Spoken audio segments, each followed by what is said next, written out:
ସୁନାରେ ଝଟକିବେ ତିନି ଠାକୁର। ଆଜି ମହାପ୍ରଭୁଙ୍କର ସୁନାବେଶ। ରଥ ଉପରେ ଶ୍ରୀଜୀଉମାନଙ୍କର ଦୈନନ୍ଦିନ ନୀତି ସମ୍ପନ୍ନ ପରେ ମଧ୍ୟାହ୍ନ ଧୂପ ଏବଂ ମଇଲମ ନୀତି ପରେ ଯାଇ ମହଣ ମହଣ ସୁନାରେ ସଜ୍ଜିତ ହେବେ ଶ୍ରୀଜୀଉ। ମହାପ୍ରଭୁଙ୍କର ଏହି ଦୁର୍ଲଭ ବେଶ ଦେଖିବା ପାଇଁ ଶ୍ରୀକ୍ଷେତ୍ରରେ ଚାହିଁ ରହିଛନ୍ତି ଲକ୍ଷ ଲକ୍ଷ ଭକ୍ତ। ସୂଚନା ଥାଉ କି ମହାପ୍ରଭୁଙ୍କର ଏହି ସୁନାବେଶକୁ ବଡ଼ ତଢ଼ାଉ ବେଶ ନାମରେ ମଧ୍ୟ ଜଣାଯାଏ।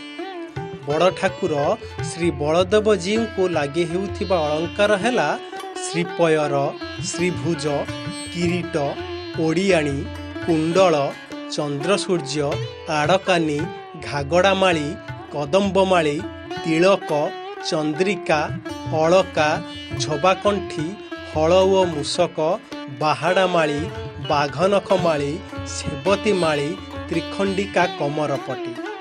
ଦେବୀ ସୁଭଦ୍ରାଙ୍କୁ ଲାଗି ହେଉଥିବା ଅଳଙ୍କାର ହେଲା କିରୀଟ, ଓଡ଼ିଆଣୀ, କାନ, ଚନ୍ଦ୍ରସୂର୍ଯ୍ୟ, କଦମ୍ବମାଳି, ତଗଡ଼ି ଦୁଇଟି, ସେବତୀମାଳି, ଘାଗଡ଼ାମାଳି।